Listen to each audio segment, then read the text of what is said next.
Doctor जो पेशा से डॉक्टर है तो इलाज करेगा ही। अच्छा। लेकिन राधा मोहन सिंह का इलाज, अगर उनको बीमारी होगा तो हो सकता है कि वो इलाज करें। मोदी जी बोले थे कि हम अगर मोतिहारी आएंगे तो इसी चीनी मिल के चीनी से चाय पी करके जाएंगे, ठीक है। इस बार क्या वादा करेंगे? हमारा है कि रक्सौल में चूंकि नेपाल का विदेश का बॉर्डर है, इसलिए प्रक्रिया चल रही है और रक्सौल में एयरपोर्ट निश्चित रूप से अगले कुछ दिनों में प्रारंभ होगा। मोदी जी बोलते हैं कि बेटी पढ़ाओ बेटी बचाओ, तो फिर बेटी को नंगा करके क्यों मारा जाता है? तो फिर किसान धरना देता क्यों है? अरे ये बताइए। किसान, अब आप समझ लीजिए, किसान जहाँ धरना दे रहा है वहाँ मर्सिडीज में लोग आते हैं। पब्लिक वाला मीडिया हमारे साथ मौजूद है अभी। समझिए कि राजेंद्र प्रसाद गुप्ता जी हैं। समझिए कि एक बार मैंने पूर्व जिला पार्षद के अध्यक्ष रह चुके हैं और समझिए कि कहीं ना कहीं जो लोकसभा के चुनाव है ये बहुत अच्छे से भूमिका निभाते हैं। हम इनसे जानेंगे कि आखिर जो 2024 की जो लोकसभा है, आखिर यहाँ से कौन जो मोतिहारी से निकल रहा है। एक राधा मोहन सिंह जी है और एक डॉक्टर राजेश कुशवाहा हैं। हम इनसे बात करेंगे, तमाम मुद्दे पर बात करेंगे, तमाम रोजगार और क्या बोलते हैं उसको, महंगाई पे बात करेंगे। सबसे तो पहले स्वागत है सर आपका। धन्यवाद।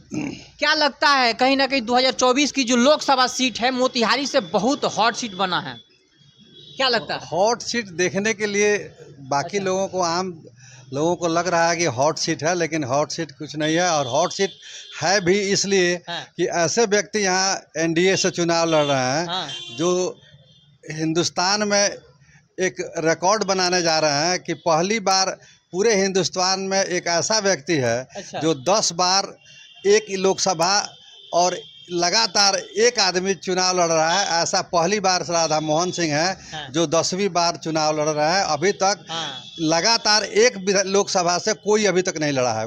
11-12 सीट से लोग लड़े हैं, लेकिन अलग अलग या तो लोकसभा क्षेत्र बदले हैं या पार्टी बदले हैं, लेकिन एक ही पार्टी से और एक ही लोकसभा से 10वीं बार लड़ने वाला यह पहला व्यक्ति है, इसलिए तो हॉट सीट है ही। अच्छा। और जो राष्ट्रीय अध्यक्ष है, राष्ट्रीय उपाध्यक्ष है अच्छा। और कृषि मंत्री रह चुके हैं। हाँ। और इनका काम आप जाइएगा तो चाहे पिपरा कोठी में कृषि विश्वविद्यालय हो, या मोतिहारी में सेंट्रल यूनिवर्सिटी हो, या परसौनी में कृषि विज्ञान केंद्र हो, मोतिहारी में चरखा पार्क हो, मदर डेयरी हो, इस तरह की कई सारी योजनाएं, बड़ी बड़ी योजनाएं हैं जिसका लाने का मोतिहारी में एकमात्र जो श्रेय जाता है वो श्री राधा मोहन सिंह को जाता है।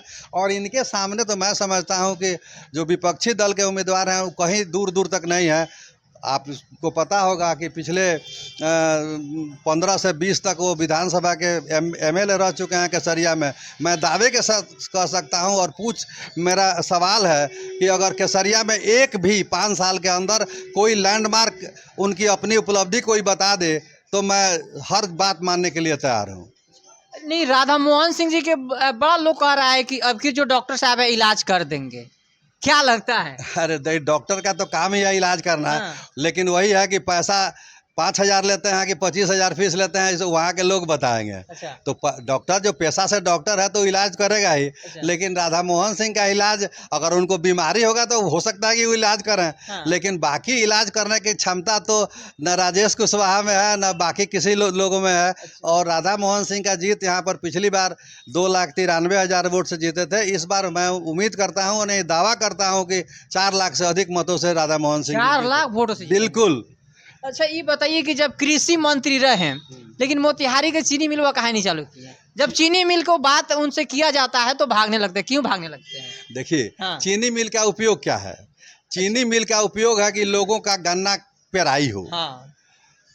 मोतिहारी में जो जिस जगह पर चीनी मिल है वो प्राइवेट व्यक्ति का चीनी मिल है, और वो जगह अब व्यावसायिक जगह नहीं रह गया है, वो अब आवासीय जगह हो गया है। अच्छा। और इसके चलते वहाँ पर चीनी मिल चलाना संभव नहीं है, पहली बात। हाँ। दूसरी बात, एक बात समझ लीजिए कि बहुत लोग चीनी मिल की बात करते हैं। हाँ।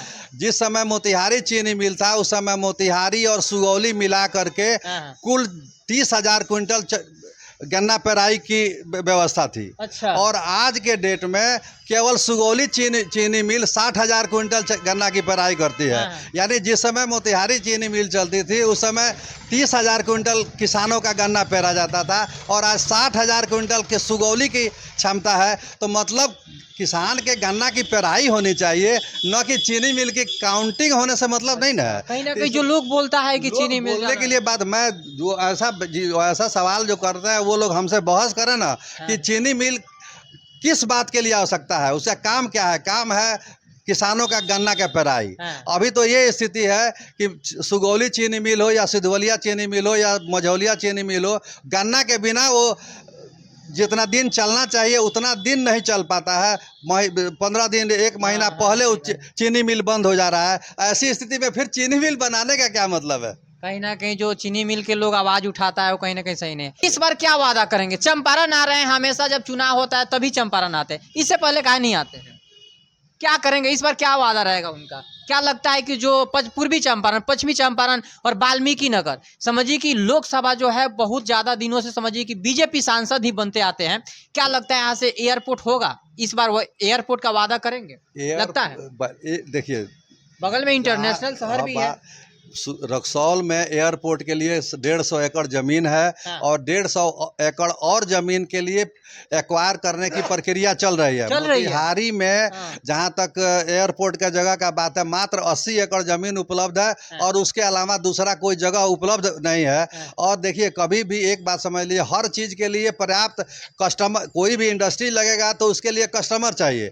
मोतिहारी में या रक्सौल में एयरपोर्ट के लिए वहाँ उसका कस्टमर होना जरूरी है। बहुत ऐसे छोटे छोटे जगह पर जो एयरपोर्ट खुला है वहाँ पर कस्टमर नहीं मिलने के चलते वो एयरपोर्ट बंद होने के कगार पर है।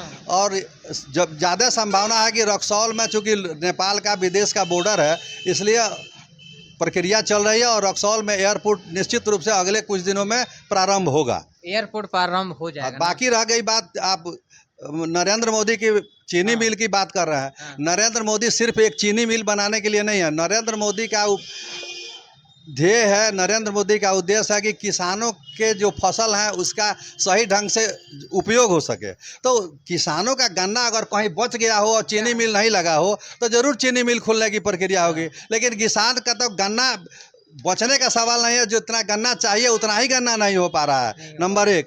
और नरेंद्र मोदी को एक चीनी मिल और पूर्वी चंपारण से मत घेरिए।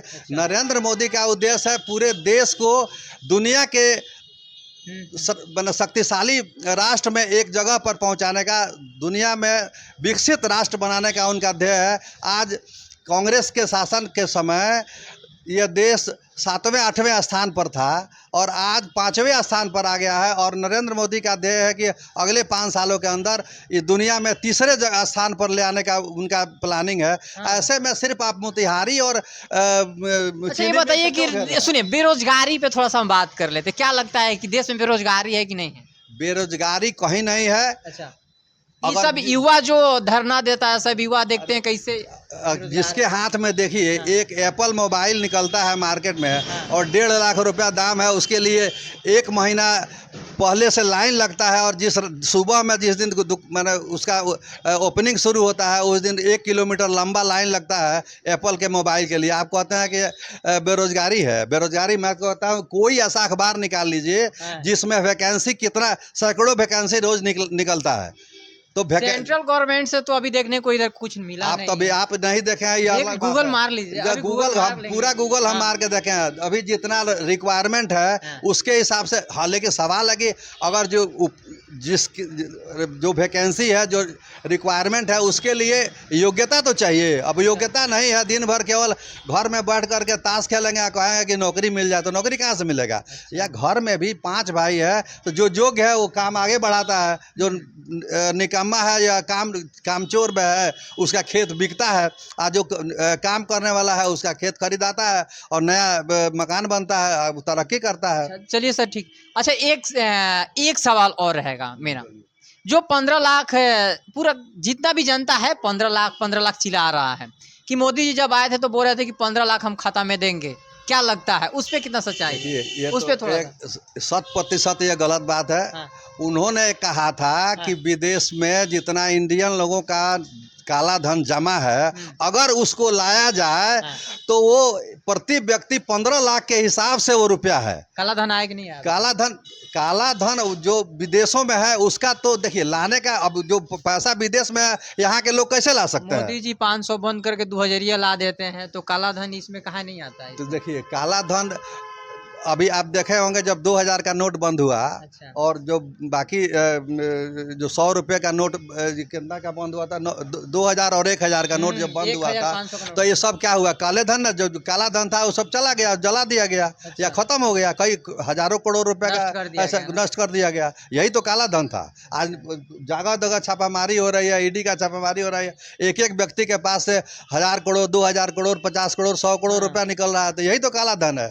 मोदी जी बोलते हैं कि बेटी पढ़ाओ बेटी बचाओ, तो फिर बेटी को नंगा करके क्यों मारा जाता है? अब आपके घर में, आपके अड़ोस पड़ोस में कोई आपके पटीदार या आपके अगल बगल का आदमी किसी को नंगा करके मार देता है, इसमें मोदी जी क्या करेंगे? ये तो आपको अपने गांव के एक महीना से मणिपुर जलता रह गया सर, आपको क्या लगता है कि आस पड़ोस के लोग मारा? मणिपुर आप गए हैं? अरे पूरा वीडियो चल रहा है आपका पूरा। मणिपुर का जो शासन है वो मणिपुर अपना देख रहा है। हम ना मणिपुर गए हैं ना, हम मणिपुर से, मोदी जी तो पूरा देश के ना प्रधानमंत्री हैं। तो मणिपुर, अब प्रधानमंत्री ने वहाँ क्या के किया है प्रधानमंत्री ना, क्या अलग है? आप भी नहीं देखे हैं, हम भी नहीं देखे हैं। अच्छा, तो वहाँ तो मतलब एक महीना तक जलता रह गया, लेकिन वहाँ तक कुछ धरातल पे गए नहीं कुछ। आप समझ रहे हैं कि हर जगह पूरे हिंदुस्तान में मोदी जी चले जाएं, ये कोई आवश्यक थोड़े है। उनका जो तंत्र है, उनका जो शासन का नेटवर्क है, उस नेटवर्क से वहाँ काम हो रहा है। और वहाँ भी यही स्थिति है जो आप कह रहे हैं ना, सभी विदेशी ताकतें इसको डिस्टर्ब करने का, भारत को डिस्टर्ब करने का काम करती है। विदेशी ताकत बस। चलिए कि हमारे साथ थे राजेंद्र प्रसाद गुप्ता जी।